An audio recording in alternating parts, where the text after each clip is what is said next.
Political 995 views, no ratings yet, loading. Print this post. Members of the National Integrity Commission, NIC, are preparing a letter to the President of the Parliament of Moldova, Igor Corman, and all the presidents of the parliamentary factions, which qualifies as illegal actions of the President of the institution, Anatoly Donciu. They call for the intervention of MPs to take note of negligence, abuse of power and multiple violations of law committed by the head of the institution. "I want to think there is no political element," replied Donciu. The letter came into possessions at DG as not signed by the members of the NIC yet, but our sources claim, was coordinated with all members when it was written. The same sources say that Ziarul, who originally agreed with the contents of the letter, is on sick leave. Letter is to be sent to the President of Parliament and leaders of all parliamentary factions. "We intervene with a request to take note of negligence, abuse of power and multiple violations of the law admitted by Mr. Anatoly Donciu, President of NIC, in the Commission's work," says the letter, where NIC members accused head of the institution that would have done illegal in more cases. Accused of being biased. The letter refers to the NIC meeting of 29th of May, when Anatoly Donciu unilateral, abusive, with bias and manifest breach of NIC regulation, excluded from the agenda of the Commission meeting points 5 and 6, about the examination results control regarding Mr. Urikian, President of the Court of Auditors, on criticisms of Vice President Victor Stratila and the Commissioner Dumitru Primirianu, that law is violated. President Anatoly Donciu neglected the committee regulation and, illegally, gave indication to executor to not present in that meeting materials of checks. The letter writers argue that non-transparent and suspicious is also the activity of the NIC office, under the direct leadership of President Donciu. The letter states that Donciu also acted biased in the case of the prosecutor Vasile Gerasimenko, whose wealth has been verified as a result of the referral from the press and after a request by the Security and Information Service, SIS. The letter states that evidence to the prosecutor's guilt was collected by Commission Vice President Victor Stratila, and transmitted to the Commission office, which however presented, repeatedly an act wrongly suggesting that the prosecutor has not hidden his wealth. After these irregularities, the officer in this case was promoted by President Donciu. In gratitude expressed loyalty to abuses assumed, write NIC members, who say they have been forced to send themselves a note to the Prosecutor General requiring the prosecutor to be held accountable. A very unusual case. Another case described in the complaint is that of the head of the Protection and Plant Health in the National Agency for Food Safety, Alexandru Ciobanu. In this case, the Commission was informed by the Ministry of Agriculture and Food about a potential conflict of interest acknowledged by the official. On April 17, 2014, the Commission office presented to Commissioners a draft finding which was showing that there is no conflict of interest in the actions of Mr. Ciobanu, concealing the fact that his father was head of the company that was in conflict of interest. Only after the intervention of members of the Commission was made an act which demonstrated conflict of interest, wrote NIC employees. A very unusual case related to the ex-judge Ahip. In this case, Commission's office forged the act of establishing, contrary to the decision adopted by the Commission, so that the act was annulled in court. After this, head of that department who forged the act of establishing was evaluated by President Donciu with very good, was advanced and skill category, the salary being increased, and submitted to the government for being awarded with honorary degree, reads the letter.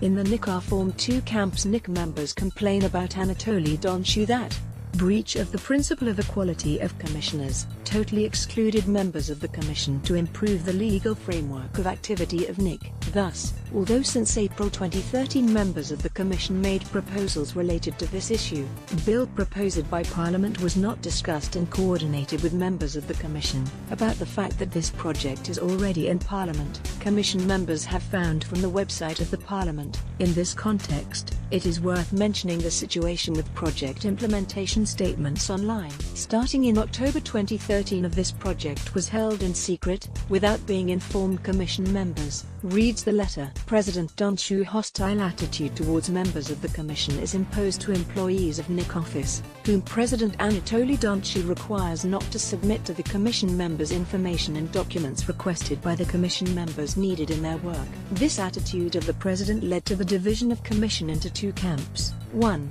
loyal to the President Donciu, and another, trying to be impartial, fact which Donciu do not accept and blackmail employees by depriving of awards, failure due to salary increases, say NIC employees.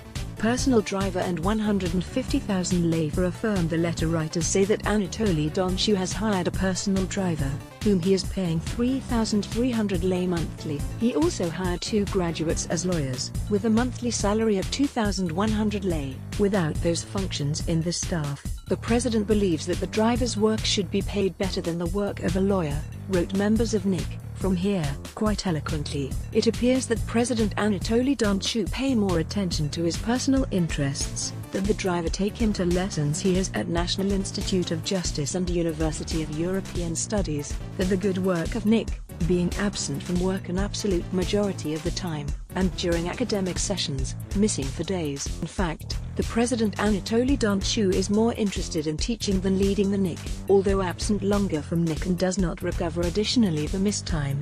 In accounting is accounted for and paid full-time, says the letter. At final, NIC members warn that since the creation of the Commission, second year consecutive, Anatoly Donciu compromises the Commission's work by failing to tasks. Thus, in 2013 delayed the scanning process of the statements, and this led to postponement of verifying the statements. Similarly, the selection of company to scan statements was faulty, which, under dubious and unjustified conditions, benefited, by agreement of Anatoly Donciu, a financial benefit of 30% in addition to the basic contract, e.a. about 150,000 lei, which is not known for what purpose have been wasted. Based on the above, the President Anatoly Donciu behavior is unacceptable, and further work on the existing formula is unacceptable, jeopardizing the trust of society and development partners of the Republic of Moldova. Come and attend the meetings of the NIC and you will see ZDG contacted all members of the NIC to discuss the authenticity of the letter, and also problems within the institution. Victor Stratila, NIC Vice, confirmed that such a letter exists. Do you think in an organization can be worked like that? With the support of civil society, of the parliament, we want to solve these problems, says laconically. Stratila. Leonid Marari, another member of the NIC, admitted, indirectly, conflict within the institution. I cannot tell you anything. Nobody signed anything yet. I do not know from where you have such a letter. Letter is only when it is signed, he told us. Asked about problems within the Commission, Marari said, watch what is discussed on TV. Come and attend the meetings of the NIC and you will see, things are obvious. Geometru Primirianu, another member of the NIC, who has been called several times, did not respond to ZDG calls. Vera Lupu, the 4th member of the NIC, has her phone disconnected. Donciu, I want to think it is not a political element initially. Anatoly Donciu did not want to rule on the subject. When letter will be official, then we will talk. I do not know what is written in it. I offered to send it to him to take notice of it, and then, to rule. I cannot. I am no longer at work. They must be asked why are they coming with such accusations. No decision on the verification of the declaration was adopted outside the Commission, either, and cannot be adopted. I have no right, it would be an absurdity. I want to think there is not a political element in the middle, says Anatoly Donciu. I think that this is based on some internal procedures that are not very well established by law, and when we had situations of confusion of duties of the President and members of the Commission. Everything is based on misinterpretation of the law. Yeah, and the fact that NIC began to work can be a sign of rebellion. You'll also see tomorrow. Today, no, some interesting cases on some deputy ministers. Divergences are related, I think, to the imperfect legislation, which does not strictly regulate what are competencies of NIC members, of the President, of the Vice President. That creates artificial problems, says head of NIC, although he admits that there are problems within the institution. The situation is such that even in meetings, we have divergences related to internal procedures. Now we have a project with some foreign experts to develop some procedures and clear skills. Everyone needs to know what to do specifically. Regarding the fact that he is spending too much time at NIC and university, Donciu said, I have at NIC 2 months throughout the year, twice a week. That's all. But the law allows teaching. Otherwise I would not have agreed to do this. Other members are participating in teaching, and I have no claims. NIC's chief rejected allegations that he would have a personal driver. Would something like that be possible? These are aberrations. It is not possible. These are insinuations. he said. ZDG sent to Anatoly Donciu the letter and he follows to come with a detailed position on it in future editions. We will return Victor Mosny.